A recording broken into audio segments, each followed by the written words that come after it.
Find the brothers at the booth behind billows of smoke and laughter, but they'd always leave without the thing they'd all come chasing after. Hello and welcome back to the podcast. I have pulled some props from the film because today I am going to do a podcast on what I call the recipe of reconciliation. And typically I would be introing and talking about these glasses, which represent these cat eye glasses, which represent my great grandmother and the lenses that she saw life through in her cat eye glasses. Haha. Isn't she adorable? But today I need some legit reading glasses because I'm actually going to read straight from the book, Glory and Warfare, that I wrote. I'm going to start on page 108 for those of you who are reading along. Now I'm going to give you some backstory here for the recipe of reconciliation before I jump in to talk about it. So here we go. On page 108. When I was in high school, I witnessed a handful of the second-generation brothers and third-generation nephews trying to do their level best to come to grips with what all had taken place in the family regarding my grandfather. And that story is told in the book as well. After school, I would find them crowded shoulder to shoulder into my grandfather's kitchen corner booth, all of them smoking cigars and or cigarettes and drinking coffee poured out of his silver percolator, and playing hand after hand of gin, a card game that my grandfather loved. Sadly, none of them had the emotional or spiritual wherewithal for such a lofty goal, and they never really got through it all. It was clear they felt that there was some sort of brotherly abandonment that had taken place and could never be denied, but no one knew what to do with all that. So my grandfather was a World War II veteran, and he suffered from severe post-traumatic PTSD, and they just didn't understand PTSD back then. So again, the story is told in the book, but it was a sweet and sad thing to watch these tough as leather but aging men attempt to soften themselves. But sailing somewhat rudderless, they never quite got it all resolved. They were trying to navigate uncharted territory, and they weren't the kind of men that would blatantly invite Jesus into the boat. Jesus said, "Do not be afraid." They were relieved to take him in, and the moment Jesus stepped into the boat, they were instantly transported to the other side. That's John 6:20 and 21. And I find that when you invite Jesus into these situations, you will find yourself, I know that was a physical realm thing. They literally found themselves instantly on the other side in this story in the Bible. But I think it also, it is also representing like there's a parallel spiritual truth there that when we invite Jesus into a situation, into a storm, into a situation, if we really invite him in, we will find ourselves instantly on the other side of the issue. In my quest to follow God in whatever it has been that he has wanted me to do with this story, I've come to the realization that families like mine need solutions for exactly how to invite Jesus into the boat so that they can get to the other side of the divisive issues. In a 12-episode video series we're planning to produce next year called Come to the Table, I will be sharing solutions I've discovered through studying a number of experts, one of which I'm not an expert, over the past 20 years. I will also be offering a comprehensive resource library on the website pointing you to these various experts. This resource library will be organized in such a way that you can be connected directly to the exact resource for the exact emotional or relational issue. It will greatly help you get through the maze and literally take you to even an exact chapter and paragraph in some cases, straight to the answer, the solution to the issue you and your family members are battling. Your prayers for that part of this project would be greatly appreciated. But as always, it starts with the individual. In an email shared with me one time, someone had outlined 4 requirements in order to achieve relationship reconciliation. I now call it the recipe of reconciliation. It's important to understand There's two things here I want to make clear up front. It's important to understand that it's not designed and not to be used as a demand for an apology from someone else, from a family member or a friend or anyone else. It is also important to understand that it is not about digging up the past with a record of wrongs. It's not about that at all. It's about working through the issues that somehow cause division and ongoing dissension in the present. So it's not about digging up the past. It's about dealing with those things that continue to cause problems in the present. The fact is that without all four ingredients, true reconciliation is actually not possible. Reconciliation literally cannot exist without all four. But again, this starts with us individually. So the ingredients are simple, and just like the ingredients required to make a cake, if one is missing, an actual cake cannot be made. Here are the four simple ingredients. Number one, own your behavior. Own the behavior that's causing a problem. Number two, be sincerely apologetic about the behavior. Number three, make a commitment to change the behavior going forward. And number four, take time to rebuild trust in the relationship. So it seems simple, but we're going to dive in a little bit. And I want to reiterate that once I really looked at that, I realized that it is just a fact that true reconciliation can't really happen if you don't have all four of those ingredients on both sides of the table, on your side and the other person's side, right? But we start with just focusing on us. We start with the individuals. So let me dig into my notes here. So the first thing I want to say again is that in all of this, it is crucial to invite Jesus into this whole process, into all four of those ingredients. And you'll see as I go. So the first one is, again, to own your behavior, own your destructive behavior. And you have to do that. The only way you're ever going to really do that is to become really honest with yourself about what destructive behavior you have. And there we go. I don't believe you're going to do that effectively on your own without inviting Jesus into it, without asking the Lord, the Holy Spirit, God the Father, Jesus to come in and show you what your part is. So my husband and I listened to a local pastor tell this wonderful story that really helped us with this part. And that story was this thing had happened at his job. And he worked with some other Christian friends that even went to his church. And they saw this whole situation happen. And this guy just completely treated this pastor. He wasn't a pastor at the time, but just completely... this guy was just completely in the wrong, right? And everybody saw it and everybody knew he was in the wrong. And in the kind of the aftermath of it all, he went down to his friend's office and said, "Man, did you see what just happened?" And his friend who went to church with him said, "Well, what's your part?" And he said, "What do you mean, what's my part? Why? I mean, what did you not see what just happened?" And we can all feel like that. And the friend said, "Yeah, but I saw it all. But what's your part?" And I don't know if it was the friend or the pastor who said, even if it was just 2%, own the 2%. Even if this guy was 98% wrong and you were only 2% wrong, we'll start there. Well, that was so key in this process for me, because one thing I want to tell you, like right up front, is that if this makes you nervous, like, "Ooh, I don't really like to own my stuff. I don't like the Lord to point it out," there is such relief in owning your behavior. It just brings lifts this huge burden off every time you do this. And the thing about the 2% that is so awesome and so powerful for me is that well, first of all, it's going to start the floodgates of that relief are going to start with that 2%. But what happens is, as you're owning your 2%, a lot of times, and not always, but a lot of times, it will turn, for me, it often turns into, "Oh, that's not 2%, it's more like 20. Oh, maybe 50%. Oh, maybe I'm 80% of this problem, Maybe I'm 98%.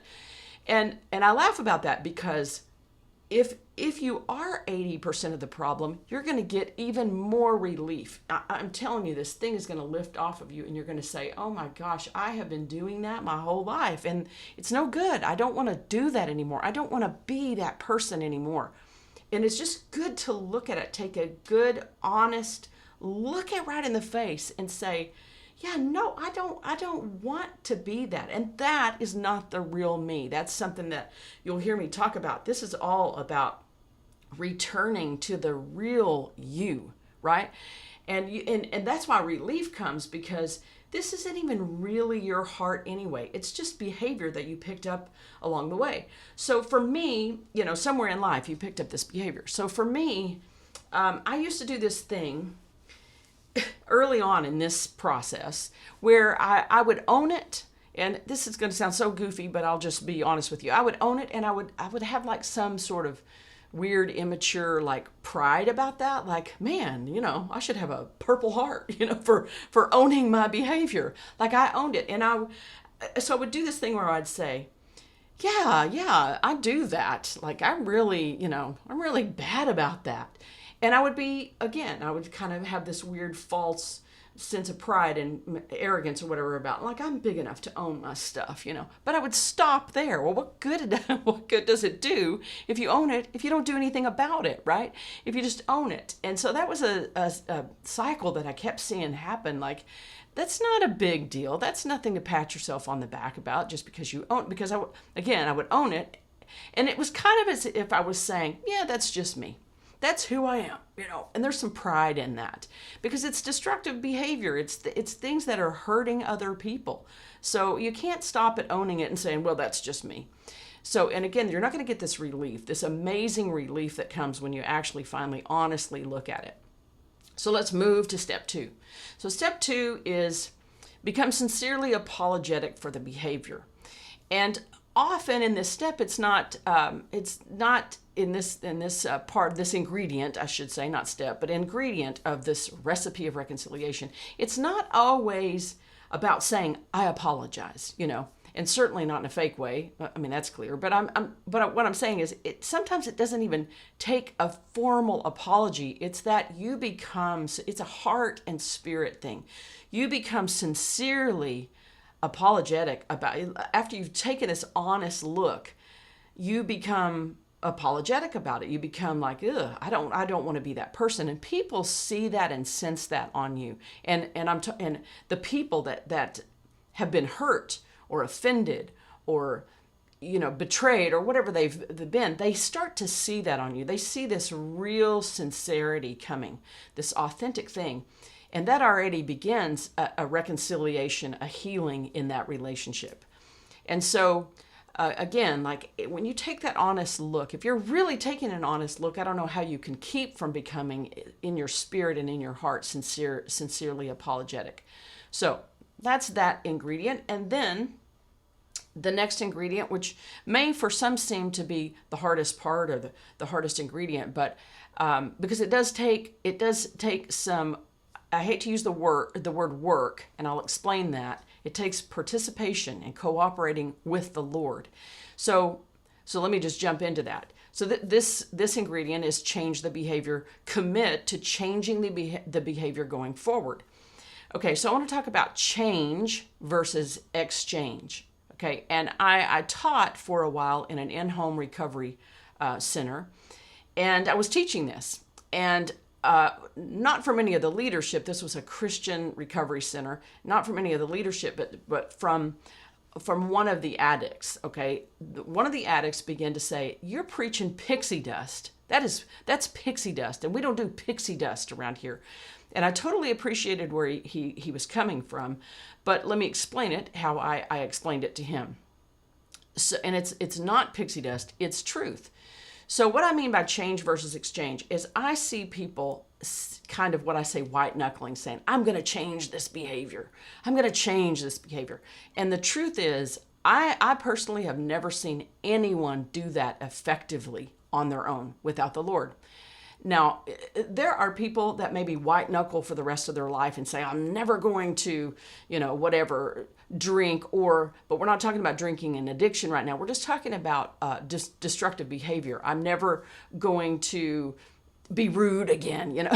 I don't think you can white knuckle that. I don't think that works. What happens is when you again invite Jesus in, and let me go back to the apology, the ingredient of apologize. Again, you need to invite Jesus in to come and help you forgive yourself, help you not get into shame. Shame is a trick, and I'll talk a lot about shame in some future episodes. But again, it's all about inviting Jesus into every ingredient here. So in the changing the behavior, you invite Jesus in and say, I can't white knuckle this on my own. I have to have you come in and help me change this behavior. And what will happen is the Lord will come in and begin to work with you. That's why I don't like to use it's not work. It's not our work. It's actually the work of the Lord. We just allow him to come in and do that work. So when he comes in, he begins to work with you on mindsets that you've picked up through life that are causing that behavior in the first place. And when you do that, you're free from shame because you understand, oh, I picked that up. This thing that happened when I was 7 years old kind of put this fear in me, and that's why I treat people like this, because I'm afraid. And that's not something to be ashamed of. That's just something to understand about yourself and release yourself from. Let the Lord release you from it. But there's no shame involved in that. It's just an untangling of mindsets that are causing this behavior. And again, there's so much relief. And I have witnessed this. I'm a witness to the Lord's work in this. I've seen him, I've witnessed him do this in my life, and I've witnessed him do it in other people's lives. And it's miraculous. It's supernatural and miraculous, and it's wonderful to witness. So even the hardest thing for you to change, I think we all have this, that's never going to change. But I don't even know how to begin. I'm not even going to mess with that, because that's just who I am. And I've been doing that forever. Even those hardest places, if you just relax and say, Lord, I can't. And then the other thing about this addict in the recovery group, this recovery group was relying on the 12-step program, right? And that's why I want to delineate the recipe, the ingredients from steps. And here's the interesting thing. Right on the wall, on a poster were the 12 steps. And the first step of the 12-step program is I recognize that I am completely powerless over this. It's been eating my lunch forever, and I cannot, if I could do something about it, I would have done something about it a long time ago. But I have found that I am completely powerless over this. And then the second step says, I have found that there is a power greater than me that can come in, and that line is actually restore my sanity. Whew. There's the relief. It does restore your sanity when you begin to get really honest and let the Lord show you the destructive behavior that you need to own. And then you become apologetic because you see, no, I don't want to be that person. That starts to restore sanity. And then when you let him come in and show you those mindsets, that then changes the behavior. The behavior changes when the mindsets change. Then again, it's restoring you to sound mind. He didn't give us a spirit of fear, but of power and of love, his power and of love and of sound mind. So the fourth ingredient in this, which is the most awesome ingredient, if you ask me, is to take time to rebuild trust. And I usually say it that way, or I'll just say rebuild trust. But I want to be really clear here and say that it's not waiting for time to do the work, even though time does do some healing, but don't rely on that, okay? It's more about actively, make a plan with the Lord and ask the Lord, how can I actively rebuild trust with this person? Even if you're just 2% and they're 98%, it doesn't matter, or you're 98 and they're 2, who cares? Do your part, right? Ask the Lord, give me opportunities. And then it just happens. And here again, I'm a witness to these things, and it's so awesome. So what happens is a conversation will take place, or a situation will arise, and you don't even realize it until the back end. And then you look back and you go, oh my gosh, you totally orchestrated that, Jesus, so that I would have a chance to respond in a different way than I have my whole life. And this person in this relationship saw me respond that way. I mean, like only he could set it up. Otherwise, it's kind of fake and you're it's contrived or whatever. But when you actually invite him in to come in and set those things up, he does it. Just if you've never done this, like just wait to witness this over and over and over. It's never ending with him. And I love to be a part of it. So again, I want to make this really clear. It's not let time pass. It's spend time with the Lord. Spend time on that relationship with the Lord as he orchestrates opportunities for you to rebuild trust. Oh my gosh, it's better than cake. It's such an awesome recipe. So now I want to talk about some of the hard parts of this, okay? Because when the other person on the other side of the table does not run the recipe of reconciliation and bring to the table, and that's where the title of the video series that I'm going to produce later, it's called "To Come to the Table," and that's where that term comes from, because it takes coming to the table. If another person won't come to the table, well, then we kind of say game over, right? And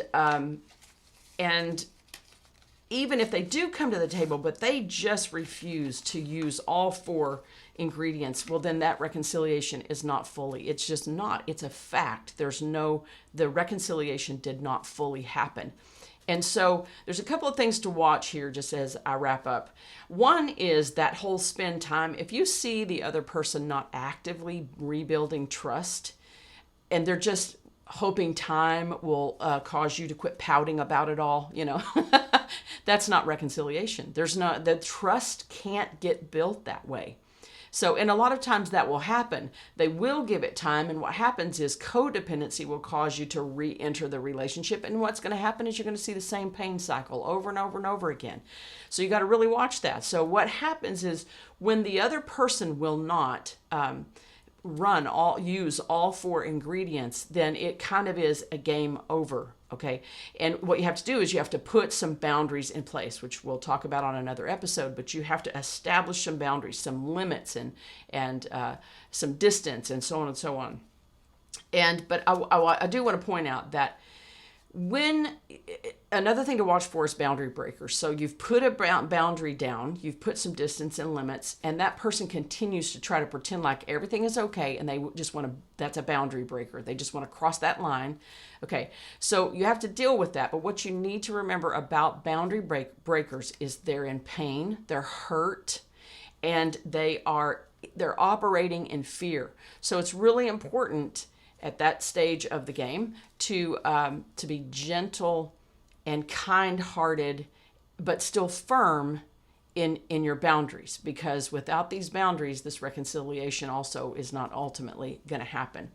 So again, watch for boundary breaker behavior, and part of boundary breaker behavior is that just letting time, hoping time will do it, and they don't have an apologetic spirit. They aren't really actively asking the Lord to come in and help them with it. And so much grace can come when the person is actively asking the Lord to help them, and they're not actively rebuilding trust. They're just letting time pass. And the last thing I want to say about it all is it's never over. So I may say game over, and it may, you may have to have boundaries for a while, and you may have to have some distance and limit your time with the people, but it's never over. I mean, we are eternal. So even if it was a reconciliation that's going to happen in heaven, you can always hold on to hope. And that's what I'm going to share in next week's episode. I'm going to share a really powerful forgiveness prayer, which contains that holding on to hope for the future. So that's what I had to share with you today. I love you, and I'll see you next week. And a root of pride would trump the fire, 'cause it just felt too hard to try to sort it all. and it never changed or fixed anything when they try so hard to just ignore it all.